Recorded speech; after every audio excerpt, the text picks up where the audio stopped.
uyu mugabo niwe rukumbi utinywa cyane ku isi, si uko azi kurwana kurusha abandi, oya, ahubwo ibanga, umujinya n'ubugome nibyo bituma buri wese umwumvise atinya we agahungabana.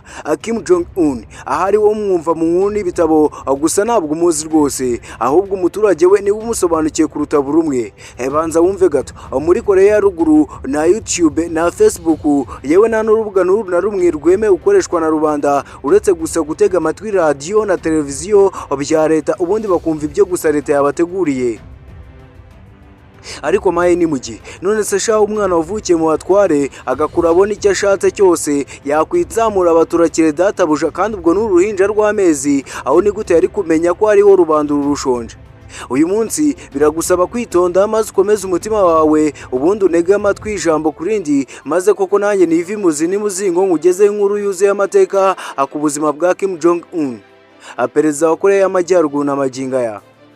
Gusa ariko niba wishimira kandi ukaba ukunda kumva ibiganiro by'amateka, uyu ni wo mwanya mwiza wo gukanda subscribe, kubera ko wamaze kugera ahantu ha Nyawo TV, aho dukura amateka mu nyandiko maze tukagufasha kuyumva no kuyibukiranya mu buryo bw'amajwi. Reba ko wakanda subscribe, niba utarayikanda ikande maze ube mu muryango mugari wa Man TV.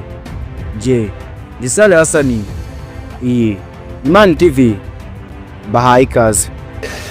마음속 고백, 마음속 진정은 고맙습니다. 이 한마디뿐입니다. Ubundi Kim Jong Un yavukiye muri Korea ya ruguru hagati y'umwaka w'igihumbi 1982 cyangwa 1984, kuko itariki nyayo y'ivuka rye ntabwo yigeze itangazwa ngo imenyekane neza. Ibi ni kimwe mu kimenyetso kikwereka ibanga uyu mwana yavukiyemo. Asa yitwa Kim Jong Il, yabaye umuyobozi wa Korea ya ruguru kuva mu 1994 kugeza muri 2011. Sekuru wa Kim Jong Un ni Kim wa kabiri Sanga. Uyu musaza Kim wa kabiri Sanga niwe washinze igihugu cya Korea ya ruguru kuva mu 1948, nyuma y'intambara ya kabiri y'isi ahita yubaka ubutegetsi na kuka bwa Kim bugitwaye Korea ya ruguru na munsi wa none.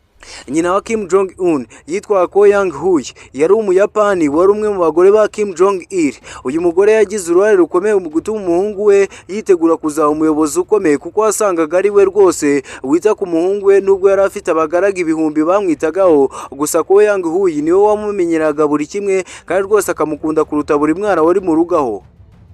Kim Jong Un yavutse ari umuyobozi kubera ko mu bwana bwe Kim Jong Un yari atandukanye cyane n'abandi bana benshi ku isi. Umva, nubwo yari umwana muto, ubuzima bwe bwari bumeze nk'ubw'umuntu ukomeye, mbese nk'abandi baperezida bose, kuko iki gihe buri kintu cyose yakoraga cyagenzurwaga n'abantu benshi bamurindaga.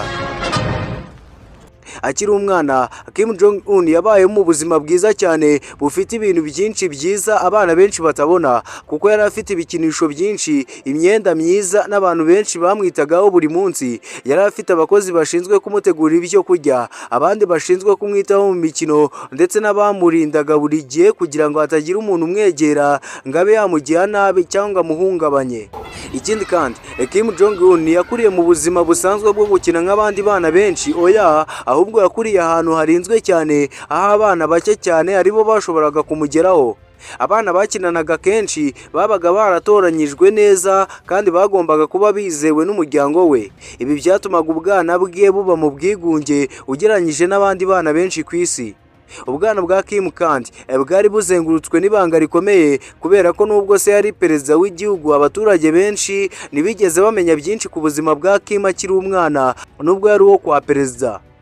Nta mafoto ye yashyirwaga hanze, kandi amakuru ye yabaga ari make cyane. Abantu bake gusa nibo bari bazi ko uyu mwana abaho, kandi abo bantu nabo bagombaga kubika iryo banga. Muri rusange, ubwana bwa Kim Jong Un bwari ubuzima bw'umwana wagize amahirwe menshi mu by'ibikoresho n'imibereho, ariko nanone bukaba ubuzima bwuzuye amabwiriza, umutekano ukomeye n'ibanga rikomeye. Ibi byose byatumye akura mu buryo budasanzwe, bitandukanye cyane n'ubuzima bw'abandi bana benshi ku isi. Amaze gukura rero gato, nibwo se Kim Jong Il yafashe icyemezo gikomeye, ubundi amwohereza kwiga mu mahanga. Iki cyari icyemezo gikomeye cyane, kuko byasabaga ko agenda mu ibanga rikomeye, kandi bigakoranwa ubwitonzi kugira ngo hatagira umuntu n'uyu n'umwe umenya ko ari umwana wo kwa perezida. Nibwo rero yahise yoherezwa kwiga mu Busuwisi mu mujyi wa Berlin kuri International School of Berlin, nyuma za kuhava asoza kuri Liebe Friedrichsthal. Ibi bigo byombi Kim Jong Un yari yarasibye iri zina ahubwo akoresha Pakun. Hano rero nibwo Kim Jong Un yagerageje kubaho nk'abandi banyeshuri bose, gusa ariko nyine ijisho ry'abarinzi rigahora kuri we. Mu masomo Kim Jong Un yari mu banyeshuri batsinda cyane kurusha abandi, oya, ariko kandi yari n'umunyeshuri mubi da, ntabwo yari umuswa. Nyuma y'imyaka mike Kim Jong Un yagarutse muri Korea ya Ruguru, aho yatangiye gutegurwa kuzayobora igihugu, maze muri 2008 Kim Jong Il yararwaye cyane. Ibi byatumye abayobozi b'igihugu batangira gutekereza ku muntu uzamusimbura. Nibwo uyu mwana wari ufite imyitwarire n'imigirire nk'iya sekuru yatangiye guhabwa ubumenyi n'imiyoborere mu bya gisirikare, politike, uburyo bwo kugenzura igihugu ndetse n'uburyo bwo gukomeza ubutegetsi bw'umuryango. Muri iki gihe Kim Jong Un yatangiye kugaragara mu nzego za gisirikare no mu ishyaka ryari ku butegetsi. Nubwo Kim Jong Un yari umwana muto kurusha abandi, yatoranyijwe kubera ko yari afite imico isa n'iya sekuru Kim wa kabiri Sang. Kuba nyina yari amushyigikiye cyane, ndetse yewe no kuba se yaramubonagamo ubushobozi bwo gukomeza ubutegetsi bw'umuryango. Nibwo muri 2010 yatangiye kugaragara mu ruhame bwa mbere nk'umuntu ukomeye mu gihugu, ndetse ahita ahabwa ipeti rya generali mu gisirikare cya Korea ya Ruguru, kabone n'ubwo nta gihe kinini yari amaze nyine mu gisirikare. Mu kwezi kwa 12 2011 nibwo inkuru ijyana kandi gahungabanya uyibwiwe yamenyekanye mu matwi ya rubanda iti Kim Jong Il arapfuye. Rubanda bararira, gusa bidatinze Kim Jong Un aratangazwa ati ndi muto gusa ndi umucunguzi. Iki gihe abantu benshi ku isi baratangaye kuko yari akiri muto cyane, nta bunararibonye yari afite, ikiruseho kandi ntibari bamuzi neza, ariko mu gihugu cye yahise yubahwa nk'umuyobozi mukuru. Nk'abandi baperezida bose rero, Kim Jong Un amaze gufata ubutegetsi yakoze ibintu byinshi bigamije gukomeza ubutegetsi bwe. Bimwe muri byo harimo gukuraho abamurwanyaga. Iki gihe Kim Jong Un yakuyeho abantu benshi bakekwaho kumurwanya ngo nuko yari muto agahabwa ingoma. Harimo n'umwe mu bantu bakomeye cyane mu gihugu witwaga Jang Song Taek. Uyu nubwo yari nyirarume wa Kim Jong Un, ariko muri 2013 yarafashwe ashinzwe ubugambanyi, ubundi nyuma aza kwicwa. Iki nicyo cyabaye ikimenyetso nyacyo kandi gikomeye cy'uko Kim Jong Un atangiye ubuyobozi, yewe ko atazigera yihangana na busa abamurwanya. Kim kandi yahise ashyira imbaraga nyinshi mu bikorwa bikomeza igisirikare cye. Yahise atangira gukora intwaro za kirimbuzi, nucleaire, misile zishobora kugera kure, ndetse n'ikoranabuhanga rya gisirikare. Ibi byatumye amaso y'ibihugu byinshi ku isi bitangira kumwitaho cyane. Aha rero yahise yagura umubano n'ibindi bihugu harimo nka Leta Zunze Ubumwe za Amerika, Korea y'Epfo n'ahandi.